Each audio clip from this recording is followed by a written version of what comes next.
UPod Street is an official affiliate of Birdland Sports. Visit birdlandsports.com/UPodStreet, and 10% of your order will go directly to supporting the pod. Use code UPodStreet at checkout, and you'll get 10% taken off your order. Now sit back, relax, and keep that beer cold, because it's on to UPod Street.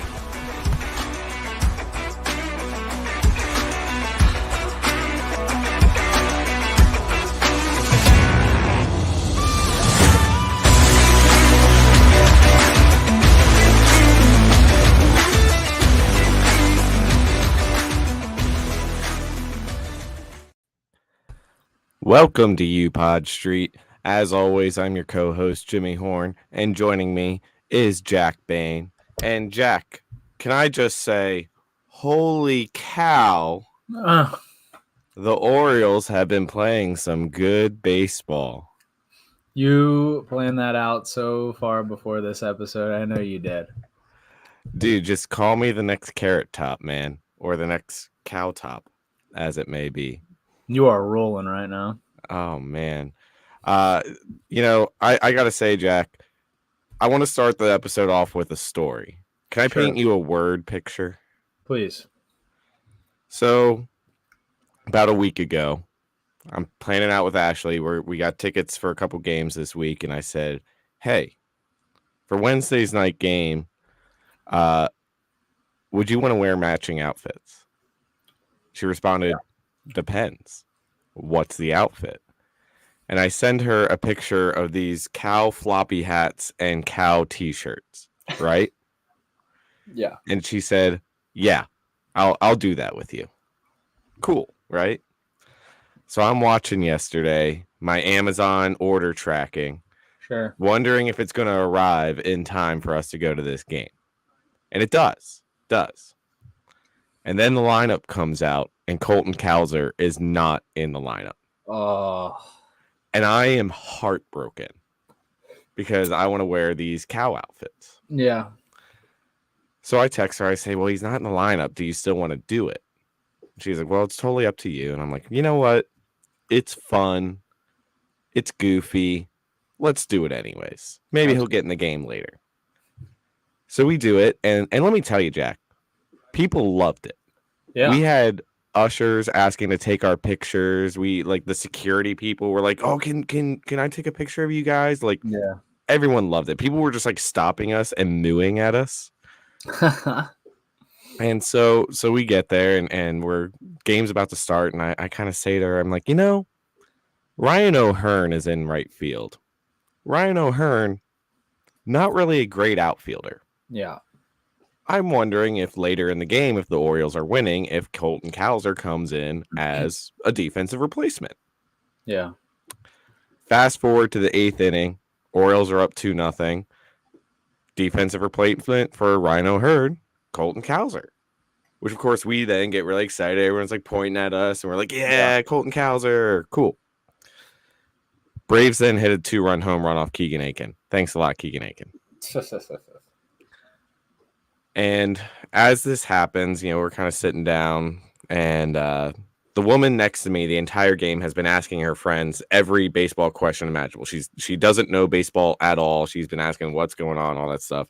So she turns to us and she goes, why are you guys dressed like cows? So I tell her, I'm like, well, the guy over there in right field, his name is Cowser, so people dress like cows. It's just a goofy thing, whatnot, to support him. Yeah. She's like, oh, okay. I was like, he's going to bat at the bottom of this inning. He's going to be the third person at bat. And he's going to do something amazing. She's like, he's going to do something amazing? I said, yes, he's going to do something amazing because I didn't dress like a cow for nothing. Sure enough, he comes up to bat. First pitch, smack. Yes, sir. Home run. And we all go crazy. Everyone in my section's high-fiving us. The cow people, they're high-fiving us. We're going crazy, all this stuff. And suddenly my dad texts me and just goes, you guys were on TV. There you go. And sure enough, we saw the clip. I mean, clear as day, they zoomed in on us, celebrating in our cow costumes and whatnot. Yeah. I have never in my life, Jack, called a shot like that ever. It was the best feeling ever. I've been in euphoria Yeah. ever since that moment. Yeah, I mean, it's a good moment. It's a good story. Yeah. It I think the only thing I've had happen in an Orioles game that rivaled that was 2 years ago at Floppy Hat Night when the Orioles were down to 2 outs and hit three doubles in a row to walk off and win the game or something Yeah. like that. Yeah. I think that's the only thing that compares to like a crazy thing that's happened to me in a stadium where I freaked out. Yeah. Yeah, Um, that's an all timer for sure. I, I got to meet Colton Cowser now and like get him to sign my bucket hat or something. I don't know. You get one of those like mystery autograph sessions and he'll be on it. Yeah, maybe. I haven't used my Birdland rewards yet this year. Have you used yours yet? Other than buying those clubhouse passes, no.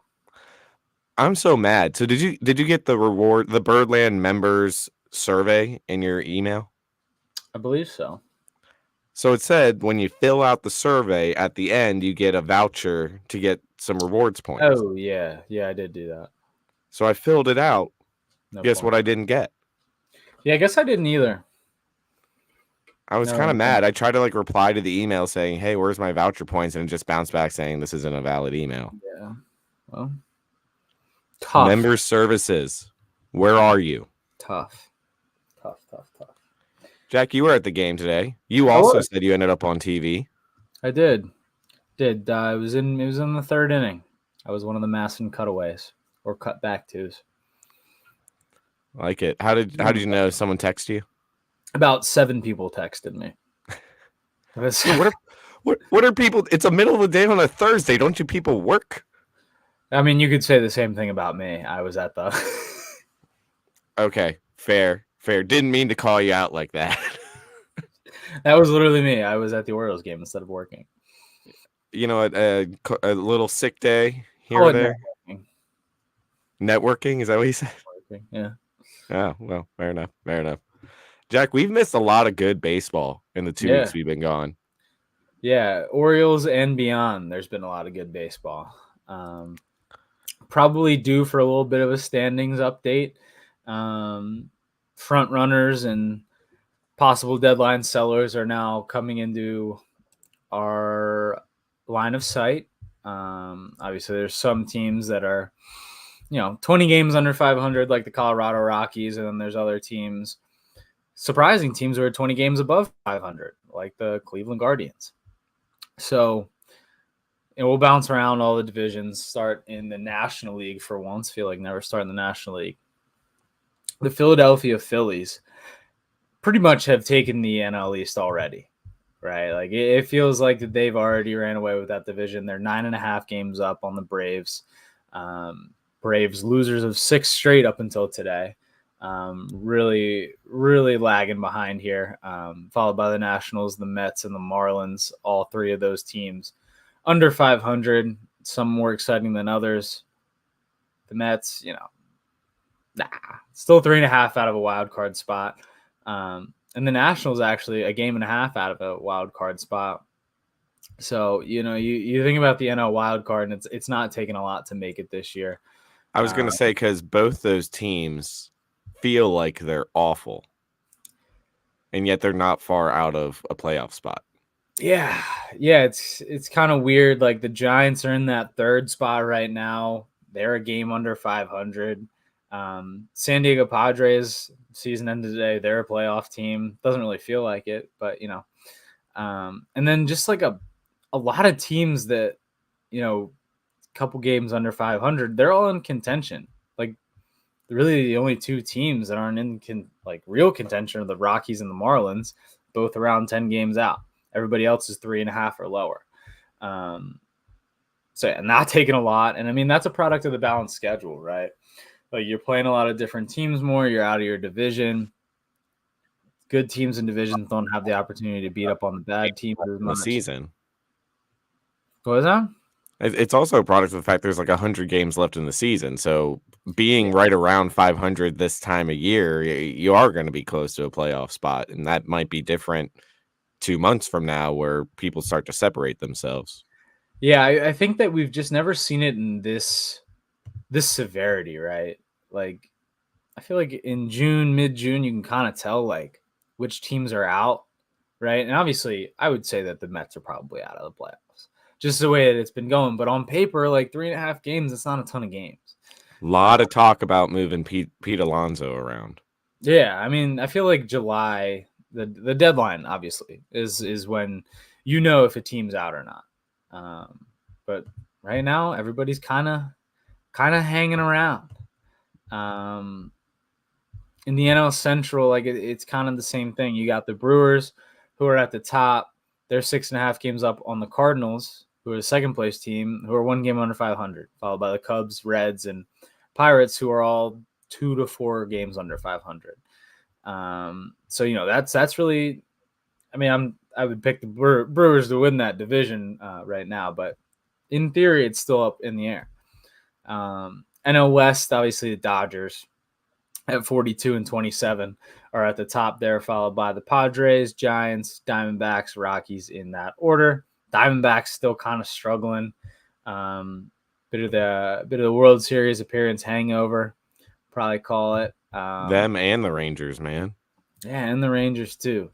In the AL West, it's the Mariners on top, 10 games above 500 at 40 and 30, followed by the Rangers who are 3 games under, and then the Astros, a team that we always see at the top of the division. They're third. Angels 26 and 41, A's 26 and 44. The A's were fun for a little bit, but obviously they've come back down to earth. It is interesting.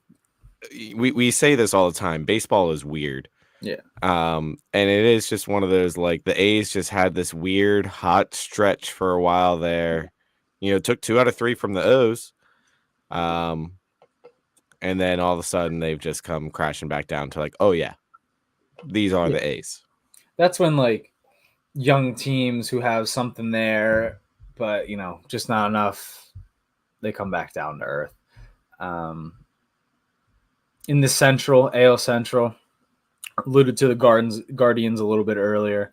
They're on fire, 20 in a row. Key contributors like Josh Naylor, Jose Ramirez really carrying that team. No, I don't think anybody really expected this one from the Guardians at this point in the year. We said at the preseason predictions, I had the Twins winning this division again. Said it wouldn't even be a contest. You had picked the Tigers as a dark horse. I didn't think the Guardians would be bad. They haven't been for some time. I just thought maybe they'd be a third wild card spot, or they'd be competing for the third wild card spot. Best record in the American League is not what I had them at. Yeah, third best record in the American Third League. best. Did they drop down a little bit? 43 and 23 to the Orioles, 45 and 23, and the Yankees 49 and 22. Okay, but they're right in there. Yeah, I mean they're right there. They're at the top of the American League right now. I just think like they had they performed very highly in 2022, and then 2023 was kind of a bust with high expectations. So I think the expectations were kind of shifted a little bit coming into this year, but they brought back a lot of guys, and then added a lot of really young guys too. They got bit by the injury bug a good bit last year too, didn't they? Yeah, they just couldn't pitch last year. Shane Bieber went down. They ended up trading Savali away. But it's a fun team. It's a very fun team. Got a lot of young guys there. Steven Kwan's playing out of his mind right now on both sides of the ball, and then some more help from the farm and the pen, as well as the rotation. But that's what we're looking at right now across the league. It's a lot of different faces doing it this year.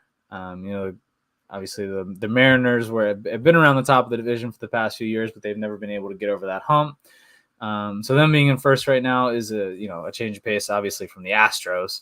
The Astros, who are not playing like the Astros have for the past 8 years? Yeah, I mean, is this it's the 8 straight AL championship series, right? Yeah, is this the end of the dynasty? I don't know, man. Like it's weird because part of me doesn't want it to be the end of the dynasty, because the Orioles' whole model is based off the Astros model, right? So I don't want to see it end. because I'm like, this is what we have to look forward to. Granted, they're 8 years ahead of They've been us. doing it since 2016, man. That's a long time to be at the top of the world. I mean, you have to come crashing down at some point. Yeah, You just never thought it would. But I mean, granted, there is a lot of baseball left. They could go sure. on a tear any day now. And I don't want to count them out. The Orioles play them next week, I think. I don't want to count them out until the Orioles are past Yeah, them, because all we need is for them to suddenly get hot right when yeah, Baltimore's in town, right. you know? I'll be boots on the ground for that one. You're heading to Houston. Yeah. Specifically for that, or you happen to be in Houston and you're going? Oh yeah, I mean the trip's built around when the Orioles were there, but I'm doing a lot of other stuff. But yeah, I'm going Friday and Saturday night of those Oh, I'm games. jealous. I'm Yeah, it's gonna be jealous. fun. It's gonna be fun. Got a Kyle Tucker bobblehead giveaway on Saturday night. Oh, that's a good one. So yeah, it's gonna be fun. Brady and I are going down there. Oh, brothers trip. Love it. I mean, folks will be there too, but we're Oh, going. parents. Ah, okay. Got to be a little bit tame then. No, that's cool though. My dad and I am so mad because last year we started a tradition of trying to go to other ballparks, so we went to Cleveland. Yeah, This year the plan was we haven't been down to DC, so we were going to go to DC, and then I ended up having to go to Arizona for work at yeah, that time. So I don't know if we're going to get a trip in this year, but certainly next year we're going to try and keep the tradition going. yeah. No doubt, no doubt. I mean, it's fun to see a new stadium. I'm also going to Tampa. I'm going to see the Trop, not see the Orioles play, but I'll be down there. If you have to see the Trop, I guess. I want to see it once. I mean, it's worth going just because then you get to be in Florida too. Yeah, be warm. Oh, there's a lot of sharks out there right now. I've heard. What? Yeah, Is like there a shark hundreds invasion of Florida right now? yeah, bro. Google it. Hundreds and hundreds of sharks. Okay, Right hold on. here. I'm doing it. While you do that, Florida. so it's been 2 weeks. This is the first time in June that we've recorded. Obviously, a lot of big things have been going on with the Orioles. I feel like most notably, just a couple guys going down to injury at the start of the month. Between both John Means being shut down for the year as well as Tyler Wells also being shut down for the year with respective elbow injuries, caused a big shakeup in the Orioles rotation. It brought us None of those injuries, by the way, were caused by sharks, which I just looked it up. Last Friday, there were 3 shark attacks in Florida. almost. That's what I'm saying. That's what I'm saying. So don't go in the water while you're down there. I will stay You're away gonna from fight the sharks. my elbow. So we talked about this though, Jack. Last time we were on, we talked about John Means. They had just placed him on the IL. They just said it was elbow tightness or something like that, Yeah. elbow soreness. Yeah. And we kind of contemplated, hey, is this the end of John Means? Yeah. And sure enough, just a few days later, they announced he's getting his second Tommy John surgery in 2 years. If that's not chiseling out the gravestone, I don't know what is, because It's tough. I don't know how you come back from 2 Tommy John surgeries after the first one didn't take in that short span of time. I know people have had 2 Tommy John surgeries over like their course of their careers and stuff, but I've never heard of anyone coming back from a second one, let alone it happening that close together. Yeah, I think the fact that it happened so close together is what's crazy to me. Like, I can't say I've really ever heard of that happening. Like, it usually takes a couple months if it wasn't done correctly, didn't heal correctly. Obviously, if you rush it, right, chance for that's a little bit higher. But John Means certainly didn't rush it. He came back like 2 or 3 months later than they had originally thought. Yeah. And then he got shut down again, and then he came back later from that, and then it shuts down, and he needs another time. I mean, this is one of those great what ifs of baseball or any sport, really, of like, what if this guy didn't get hurt? Because John Means was an all-star. John Means was an ace. He was an ace on a really bad team, but he was an ace. Threw a no-hitter. And, yeah, first solo no-hitter in 50 years in Orioles history. I mean, it sucks. I'm not gonna hark on it too much just because we did last episode, Yeah. but this sucks for him, man. It really does just suck for him. Yeah, I mean, you feel bad for him. But like we said last time, even if this is the end, like hopefully he gets to a good spot. In the future, if it's not in Baltimore, speaking personally though, it's probably time for a change of scenery for him. Yeah, and Tyler Wells, I mean, you and I asked that question. Where is Tyler Wells? And Yeah. apparently it was, oh, he's getting Tommy John surgery. He is actually dead. Which that is his second one as well, isn't it? Couldn't tell you.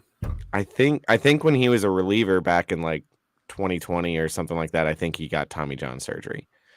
Um, which would Yeah, probably be the end of his career as well, I would think. I wouldn't say career. I think Walker Bueller's going on his second TJ or just came back from it. So like you can come back. Tyler Wells, he's a little bit younger, which I guess helps him.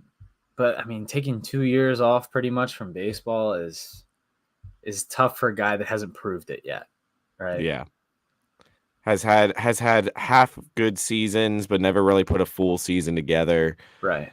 Right. It's tough. It's tough. I think it at least closes the door on him ever being a starter again. Absolutely. Absolutely. Like I mean, even you just can't do that much workload. Like especially when that was what was causing the injuries before. Like they're not going to give him over like 80 innings probably again ever. Right. And this is all also coming on the heels of Dean Kramer Yeah. being shut down, put on the 15-day IL. His doesn't sound well. It's certainly not as serious because he's not getting Tommy John surgery. I think they announced today that they're looking at him starting to do some rehab starts in Aberdeen Yeah. starting this week, maybe.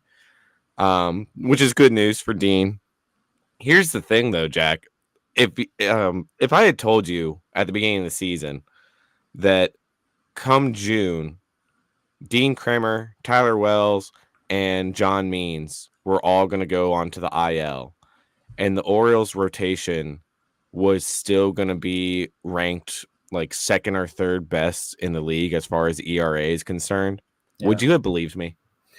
I mean, like part of me, yeah. I mean, Grayson and Burns, like two-headed dragon there at the top, and then Bradish. So I mean, I don't think it's unheard of. Did I think it would be top 5 in the league? No, certainly not. Did you think Um, Albert Suarez would be a that factor in guy, that? that guy is nuts. Big That guy is Al. crazy. Big bald Al. Did you think that Cole Irvin was going to be having the year that he's having? Granted, he struggled a little bit today, He but looked like, awful today. but here's the thing. I think Cole Irvin, if you can get like 4 starts in a row that are awesome, and then that Oh fifth yeah, start he blows up, I still he'll be think there. that's a pretty good year for Cole Irvin. Yeah, obviously, like this was one game, and it literally happened today. And we have so much more to talk about, but like the offense sucked today. Yeah, Outside of Stowers hitting that 3-run bomb, like Irvin got nothing. He got nothing. Like it was a team loss. It wasn't just on him. right. Yeah. Um, but like I mean, he at one point this year had what 20 and 2/3 innings without giving up a run in a row or yeah, something like that. yeah, it was nuts. It was nuts. And like, sure, you have a lot of guys go down. Rotation still, I would say, over exceeding expectations in a situation like that. Like these injuries gave way to Cade Povich, who I know had an unfortunate start in Toronto for his major league debut. Like stat line doesn't look great, but it was just like a lot of weak contact. 2 runs were charged to him after he left the game. Like it doesn't look great. But yesterday, dude, I think it was yesterday, right? It was yesterday. I saw him Yeah. pitch yesterday, man. You He know, looked untouchable. just the change of speeds that he has between the heater and the curveball is filthy. That was his pitch yesterday. Was that 78-mile-an-hour curveball, just And I keeping guys think off balance.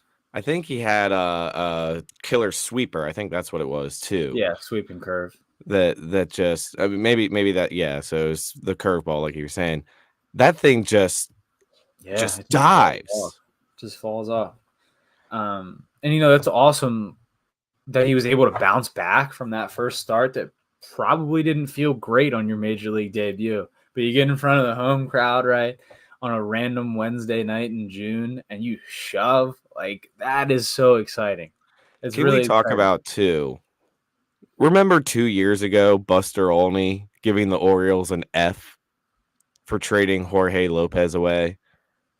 Oh, And you fast forward to this year, one of the best relievers in the bullpen, maybe not in all of MLB, but certainly upper half of MLB, yeah, is Yanier Cano, who was kind of like an unknown part of that trade. yeah, And then Cade Povich is one of the best pitching prospects in baseball, and he comes up and puts out that performance. Meanwhile, where's Jorge Lopez? He's getting kicked off of teams for throwing his glove into the stands, after getting kicked out of games. come on. I mean, I feel bad for him. I know he's got stuff going on at home, but like, Nah, I mean, there's that's a whole conversation to be had, but free my man's Jorge. well, I love me some Jorge Lopez. He got picked up by the Cubs today, by the way. He has a minor league deal, right? Minor league deal. But I'm just saying, like, it's so crazy that 2 years ago, Orioles traded away Jorge Lopez and Trey Mancini, and everyone went, "Oh, Mike Elias has given up." And for the 2022 season, yeah, he had. Yeah, But you look at what he built off that, because even in the Trey Mancini trade, we got that guy Seth Johnson, who was not pitching at the time because he had TJ. He's lighting it up in Bowie right now. He yeah, is killer. He's gone. I think he's had 1 or 2 outings where he's gone 6 innings without giving up a hit. yeah, And it's yeah. just amazing what you look at what Mike Elias was building, where he said, "Hey, look, I don't think Jorge Lopez is part of this future. Hey, look, I don't think Trey Mancini is part of this future." Where's Trey Mancini right now? Does he even have a minor league deal anywhere? I think he's out of baseball right now. I think he might be out. So I mean, like, it's to me just mind blowing when you look back at that time and think this is what Mike Elias was building towards. Yeah, for sure. For sure. I mean, obviously on paper, that trade, especially Cano at that point, it's tough to grade that trade much higher. I wouldn't say an F, but No, like certainly not an F. certainly not an F. But I mean, like Cano at the time struggling, Povich unproven, but that's how prospects are, right? Like they're lottery tickets. Well, and that's why Mike Elias got 4 pitching prospects for Jorge Lopez. Mm-hmm. He said one of these guys is highly touted, the rest are unknowns. We'll see what can happen. Yeah, Roll the dice. for sure. Another prospect debut that happened while we were away. Connor Norby came up and made his debut. First hit was a homer in Toronto, and it was electric. It was awesome. I was so happy for him. We all knew it was going to be a short stint. He came up because Jorge Mateo went on to the IL because of concussion protocol after that freak accident where he was reaching into the batter's circle, the on deck circle, to grab something, and Cedric Mullins was stretching out with the bat, and his bat came down on the back of Jorge Mateo's head, which was, it's weird when you look at the video. It The video looks is weird. it looks like he didn't hit him that hard, but at the same time, you can kind of feel it when you see Yeah, it happen. yeah. I thought that too. I thought the video was like, is it really that bad? But But then you think about it, you think about taking a yeah, wooden bat to the back of your head and go, oh yeah, that would kind of hurt. he had a helmet on though, didn't he? He did, but I mean, did you see the video of him in the dugout afterwards where he's like holding his head? He's kind Nah. of down holding his head. He looked like he didn't know where he was. Damn. I mean, that's the thing with concussions, though. Sometimes the Doesn't take a lot. weirdest thing. Doesn't take a No. lot. So I mean, I was glad for Connor Norby, that he came up.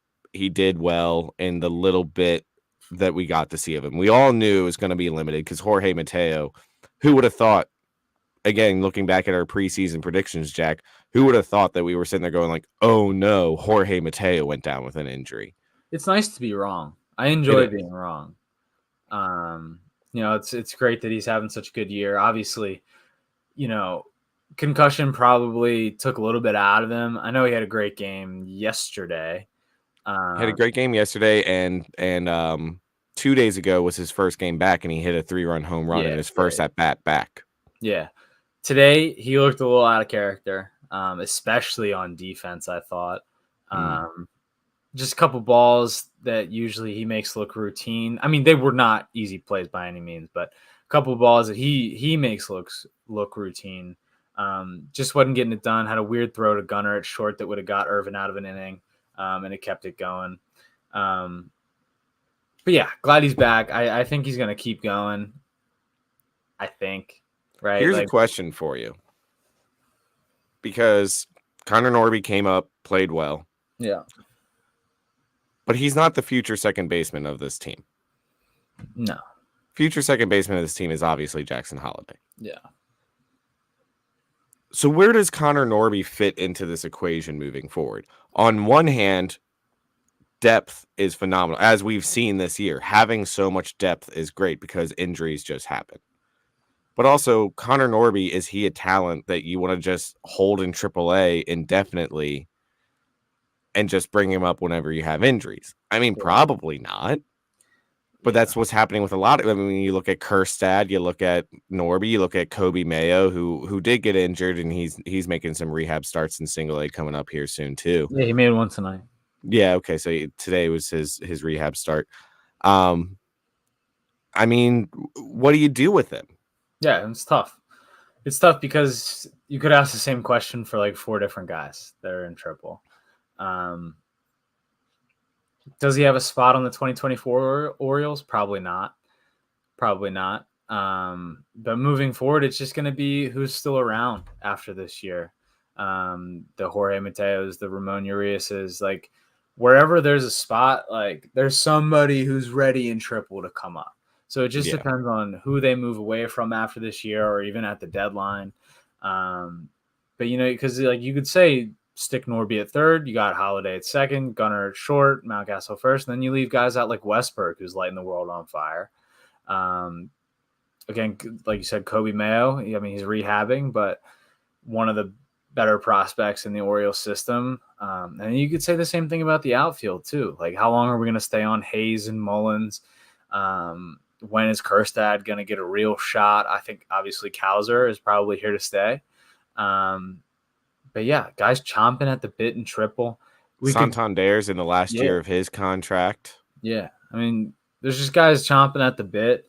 And I know I've said it before. Like, glad I'm not Michael Elias. It seems like a tough job. Like, we could try to keep predicting these things, and Certainly means we don't have to sit here and throw guys out there to try and get Luis Robert Jr.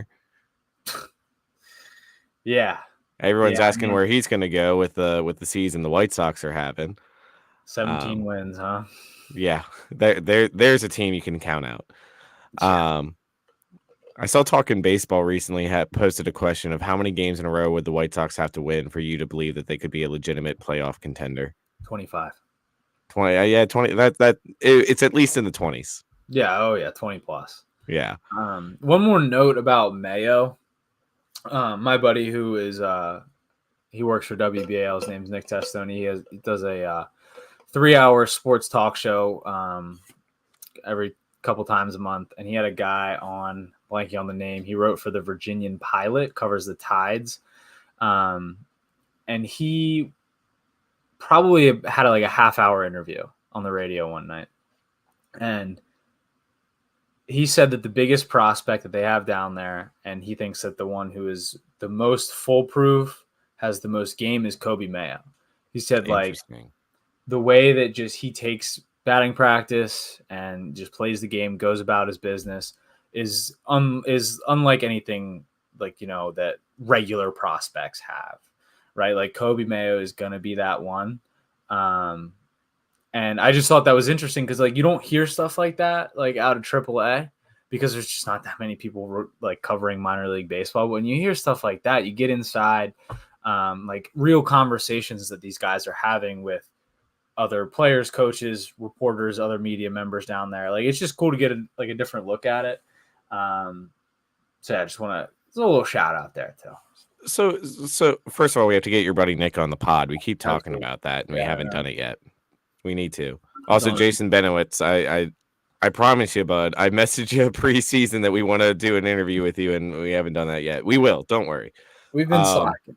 we have been slacking. Life is hard, man. Life is busy. Busy, busy. Um, but so the thing with Kobe Mayo, because like this is the problem I have. I mean, what we just touched on with Norby and everything is, to me, if the prospect's last name is not Holiday, Yeah, they're not untouchable, right? Like they could be traded. yeah, But then you hear things like that, and it makes me right, go like, right. This is God, hard. like, do I want to trade this guy, Yeah, or do I want to see him come and replace Ramon Arias or someone? You right, know, right. certainly he probably would be better than Ramon Arias, who is playing better right now, and I'm glad for him that he is. Yeah. Um, but it's just like, but at the same time, I think about it, guys like Mayo and Norby could get you like a Mason Miller. You Oh know, yeah. Oh like, can yeah. you imagine if the Orioles? Because here's my thing. I'm all for the Orioles saying we should go all in this year and get Mason Miller, because he's been probably the best reliever in the league. He's got the, I believe, top 8 fastest pitches pitched in the MLB this year. Yeah. Um and here's the thing. We just saw with John Means that there is no guarantee coming back from Tommy John surgery. Yeah. So I like the progress that I'm seeing from Felix Bautista. He was in Baltimore yesterday, apparently playing catch and throwing balls as hard as 80 miles an hour. So Mhm. he's making pretty good progress coming back, but there's no guarantee. And so, I'd like to see them shore up that bullpen, especially now that we haven't gotten to this yet, but Danny Coulomb went down on the 15-day IL. So our bullpen still now has Brian Baker in it, and Keegan Hey, Aiken is still, Brian Baker pitched okay today. for once, I think he had a 6 ERA in AAA this year. Yeah. Um, so you got to shore up the bullpen. Yeah. Mason Miller also has 5 years of control after this year. I think he's a rookie, right? He was a rookie last year, technically. Okay, so he has 5 years of control, including this year. Yeah. You get him if, let's say, Felix doesn't bounce back from TJ the way you want him to. You still have a high velocity guy that can be your closer. Let's say Felix does bounce back from TJ the way you want him to. Well, then you got 2 high velocity guys. Dude, and I don't know about you, but like I have a very, very convincing feeling in my gut that Felix is gonna come back and shove. I I go back and forth, man. Nah, dude, he's gonna shove. We'll see. We'll see. He's gonna shove. We are getting pointed out that Mason Miller is not doing well in his recent outings. I think the stat book is out on him a little bit. The scouting book is out on him a little bit. Yeah. But that's just up to him to see if he can bounce back from that scouting report. Yeah, I mean, he took the loss, blown save in San Diego yesterday. Before that, he scoreless inning, 1 strikeout, no hits. Appearance before that, 1 inning, 2 strikeouts, and then he had another blown save in the game before. I mean, it's tough because like you miss with a fastball, even if it's 102, big league hitters can still like sit on it and rocket it. So you're in a tough spot because fastball is your go-to pitch. If you miss with it even a little bit, like you're gonna pay for it. Yeah. And with an offense like the Orioles, right, rather than the Oakland Athletics, where the Orioles, when you come in for a save, might give you a 2 or 3 run lead rather than probably a 1 run lead, right? Like those solo shots get more manageable. Right. And we've seen that even with like Felix over his career absolutely. in Baltimore. Absolutely. So I don't know. I know the Orioles are going to make a move for pitching come the trade deadline. Have to. It depends on how big the move is, that how big of a prospect gets moved, which sounds obvious, like a really obvious thing to say, but it just makes me think like, hey, I really like Kobe Mayo, and like what you just said, like makes me really, really like him, but it's also one of those like, I'd be willing to move him for the right name. Oh yeah. Yeah, I mean that's what we were saying about like Ortiz, right? Like Ortiz and DL Hall for the right name, and that name was Corbin Burns. And And that no, was I a mean, great move. yeah, Also, yeah, I love that Joey Ortiz is lighting it up. yeah, good for him, dude. I'm glad he's doing well. And that just shows too how deep this organization is, that they had Joey Ortiz and he was what, like third or fourth on the depth chart for shortstops in the organization. Yeah, And yet he's going and he's playing in the major leagues right now and he's tearing it up, because for other batting organizations he would have been their top prospect. batting 285, getting on base at a 378 clip, slugging 465 for an 843 OPS. What is going on over there? There's some dog movement under my Oh, desk. I oh my. apologize. Trying to take down your laptop or something. Did you see that? Your camera moved and I was like, what is happening? Nuts. 100-pound black lab. Doesn't matter. Oh, that's a lot of energy. That's a lot of dog. A lot of dog. One thing I'm going to keep moving us on here. We could talk about these prospects and who we want to trade forever, but we are starting to run out of time here. How about this, Jack? For the first time since I think 1987, the Orioles have 2 4-game sweeps in a season, and those 2 4-game sweeps happened within a month of each other. Yeah. Granted, one of them was the Chicago White Sox. Whatever. Okay. Whatever. It's still hard to beat a team 4 times. Absolutely. But how about this? The Tampa Bay Rays in Tampa Bay. They looked pitiful. That was bad. They're under 500, aren't they? Or at least they were when we were playing them. It's a Wander Franco curse, dude. I guess. Yeah. I mean, when you lose your top shortstop who you had just signed to a 12-year deal, that's not going to end well for you. I did like yesterday's or 2 days ago broadcast where before the game, Jim Palmer and Kevin Brown are talking, and Jim Palmer was talking about how impressive it was that they went into the Trop and took 4 in a row, and quipped to Kevin Brown, a place that you haven't played well historically, as you well know. That was awesome, dude. Jim Palmer is a goon for that one. That was good. Jim Palmer, as he gets older, I think just gives less and less. Yeah. The freaks. I'm gonna hoots. Yes, that's I'm gonna tamper down what I was actually gonna say. Some big games coming up, dude. Big games coming up. Okay, so we talked about this. June is a crazy month. Yeah, but like now like even more crazier. Yeah, this is the part where it gets even really crazy. So far in the month of June, the Orioles are 9-4, which is great for the teams that we've played. 9-4 is great. But coming up this weekend, you got the Phillies, who have the best record in baseball. Perhaps the best pitching matchup of the year on Sunday. Yeah, can we talk about this pitching matchup? Because all 3 games, the Orioles are putting out basically their best 3 pitchers. Because this is your ALDS front 3. Yeah, I mean it's Grayson Rodriguez, Kyle Bradish, and Corbin Burns. Dude, Burns versus Wheeler on Sunday. Oh my God, it's gonna be a good one. I mean, this is if these 2 teams do end up being, this is a preview of the World Series. Yep. This is going to be the pitching matchups of the World Series. Absolutely.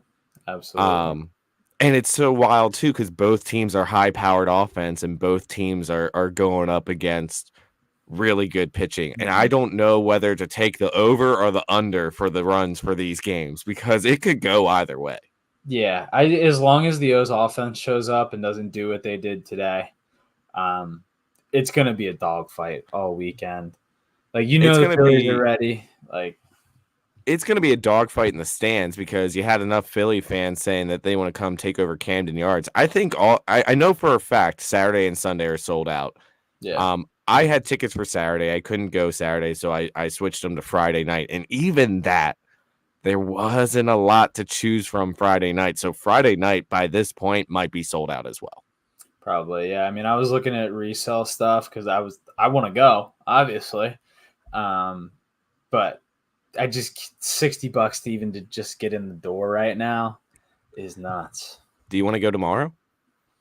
I have softball, dude. Slow I was gonna pitch. say, Ashley's on the fence if she wants to go or not, so I have an extra ticket if you wanted to go tomorrow.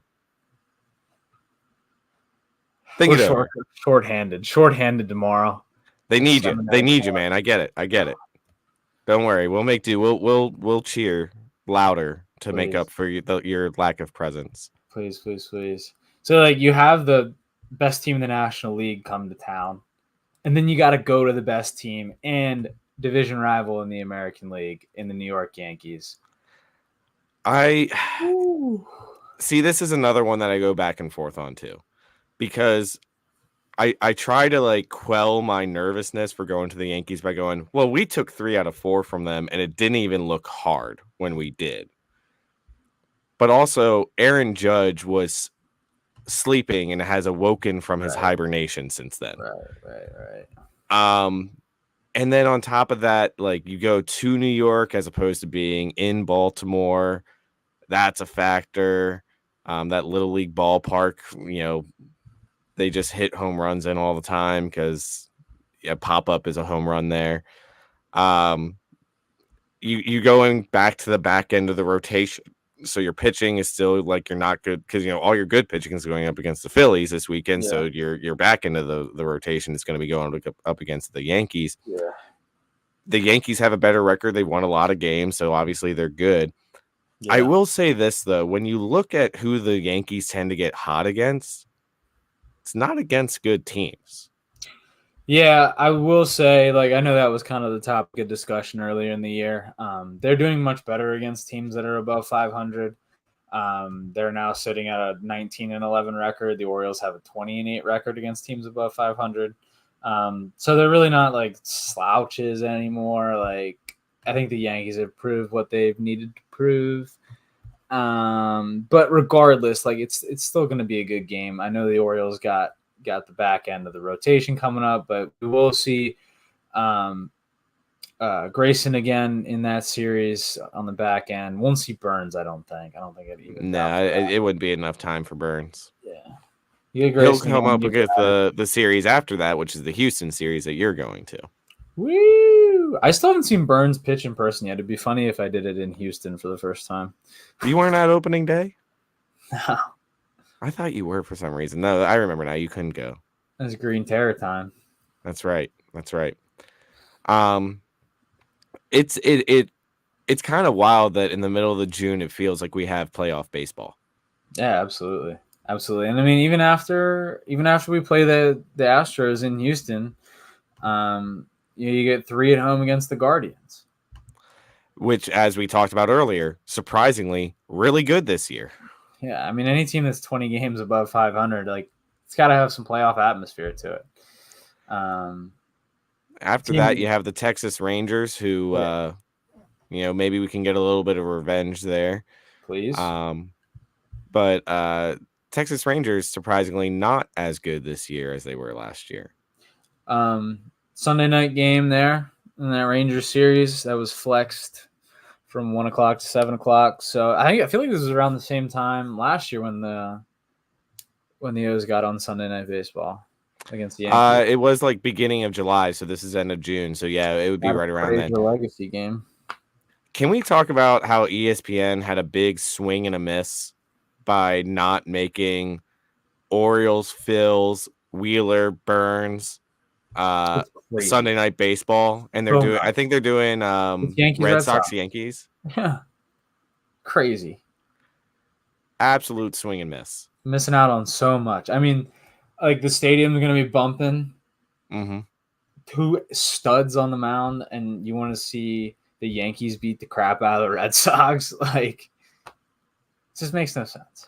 It's just that big market bias.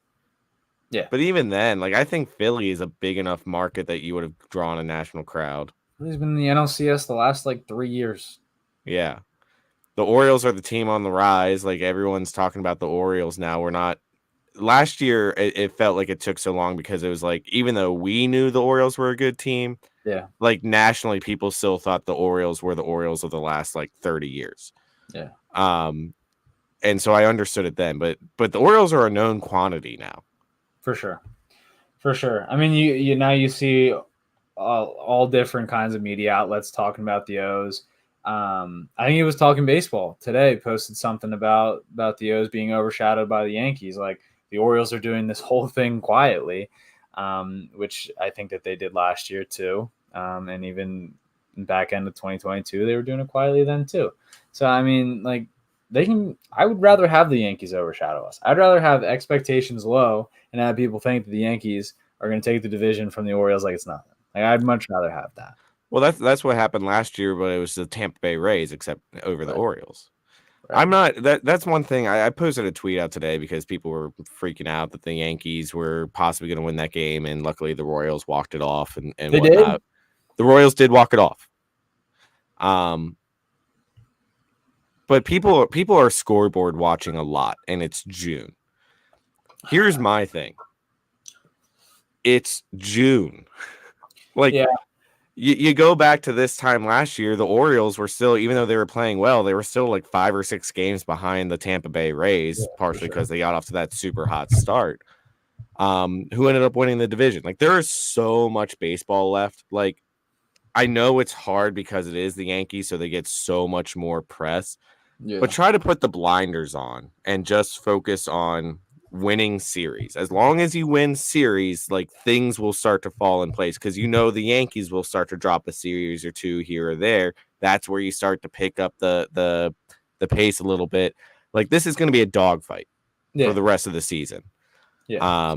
I will say, like, the Rays aren't as scary as the Yankees. Like, admittedly, I've been scoreboard watching. See how many, like, see if we can get a game here. See if we can gain a game there. Like, whatever it was about last year, you could feel like the O's were going to catch the Rays. Like, not a doubt in my mind that the Orioles weren't winning the division last year. This year, like, the Yankees are scary, dude. The Yankees are scary. Like, this is going to be more competitive than it was last year, and I don't blame people for scoreboard watching. That being said, it is June. The Yankees, they're not as deep as the O's. Juan Soto goes down and they fall apart. I mean, we saw that when they played the Dodgers. Juan Soto went down and then they fell apart. Think about last year when Judge went down. That's crumble.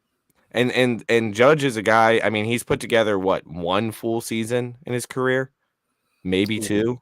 Oh, I don't know. I don't know to speak on it, but he's. And good for him that the 1 year he had that was a full season was his contract year, and then he got a massive contract out of that. But he is very injury prone.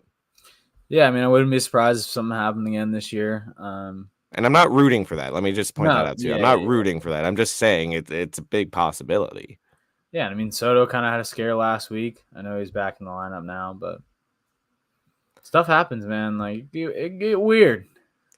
And, also, if we don't win the division, that's not the end of the world. Because look what happened last year. We won the division, we got a first round bye, and then we got swept. Yeah. That week off hurts. I don't know what Major League Baseball is going to do moving forward. We'll see what happens with the playoffs this year. But the fact that all but one team who had that week off got swept in the playoffs last year seems a little sus for how much of a benefit it is to have that week off. It's so easy for a team who just came off a wild card series win to go into an opposing ballpark and just roll. Yeah. Like, it makes sense. And I don't really think there's anything for Major League Baseball to do, right? Like, in the NFL, you get a whole 2 weeks off sometimes. So, I mean, I think it's on the teams. Like, if you want an inter squad, like, bring fans in for a full inter squad game like the Orioles did last year, but make it more like intensity, make it more game-like. I didn't go last year. I had to work, but like, it just seemed low key, like chill, come see your guys, get ready, like make it more intense. Yeah, make it more of a game-like atmosphere or something. Yeah, even bring up your AAA team, maybe put your AAA team in the visitor dugout and say we're playing a scrimmage. Let's go. Yeah, and that should be fun too. Yeah, that would be a good time, especially with the Orioles AAA squad. Like, it don't even need to be free. I'd pay $10 to go see that. Yeah, right. That'd be cool. Fun. Um, All I'm right, just man. I'm just really excited that we're at this point in the Yeah, season and it's just like this intense.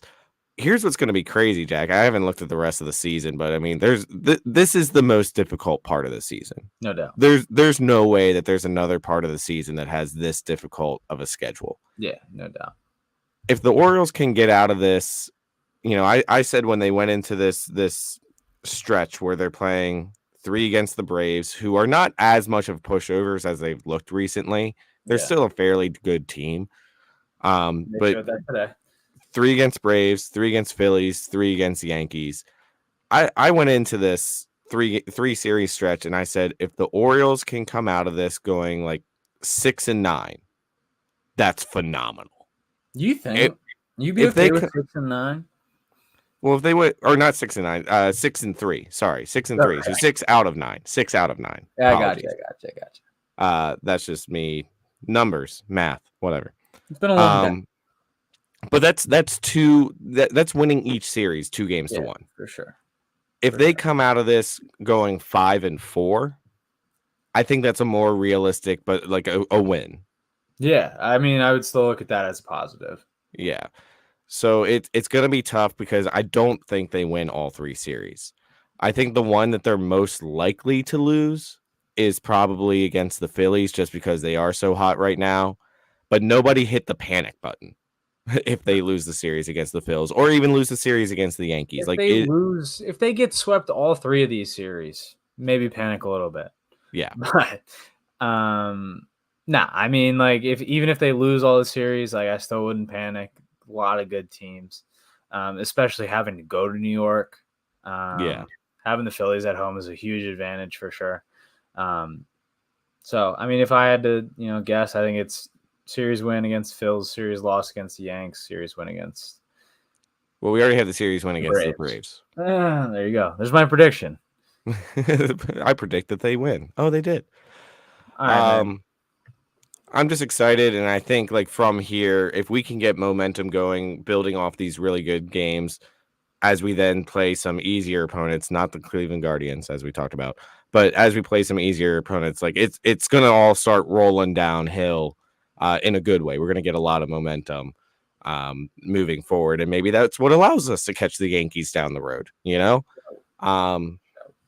Great place. We didn't even get to it yet, but at some point we have to talk Gunnar Henderson, who I think is the probable AL MVP. Okay, good at baseball. Certified good at baseball. I read a crazy stat the other day when he hit his 20th home run that he's hit his 20th home run younger than 24, hit his 20th home run as a shortstop in a year, 20th home run as a shortstop. And there's no player in baseball history that has done all 3 of those things in their entire career, let alone one season. So, and we cite our sources with our claims about Gunnar being good at baseball. Yes, absolutely. I'm a historian by trade. Cite your sources. God bless. All right. Well, Jack, I think we got to get out of here because we're approaching an hour really fast here. Oh, yeah. It was a quick one. It was a good one, though. Yeah, a lot of catch up on, a lot of good baseball, which makes it exciting. A lot of fun stories about going to the yard. Get out there and support this team during these difficult stretches. I hope to see a lot of people at the yard. I know a lot of people are going this weekend, but even after this, I mean, there's a lot of good baseball to watch. Get out and support the team. Nothing makes me happier than seeing how full that stadium is getting week after week. Yes, sir. And there's a Snapchat scavenger hunt now. What? Yeah, I saw it today. Is it like a filter on Snapchat or something? You go on when you go tomorrow. You go on out there behind the bullpens and you see the QR code on the ground and you take a gander. All right. I will do that. Look out for the Snapchat scavenger hunt. Yes, sir. All right. Well, we're going to get out of here. And as always, let's go O's. Thank you, everybody. You've been listening to UPod Street, an Orioles podcast by fans for fans. UPod Street is an official Birdland Sports affiliate. Directly support the pod by purchasing UPod Street or other Orioles merchandise using the link birdlandsports.com/UPod Street. Get 10% off your order when you use the code UPod Street. Follow us on Twitter at UPodStreet and at JackBain20. UPodStreet is also on Facebook and YouTube, and you can listen to the show on all major podcast platforms, including Apple Podcasts, Amazon Music, and Spotify. On whatever platform you listen, please subscribe, rate the pod, and leave a review. If you leave a review, we may even read it on the show. We'll see you next week, and of course, let's go O's.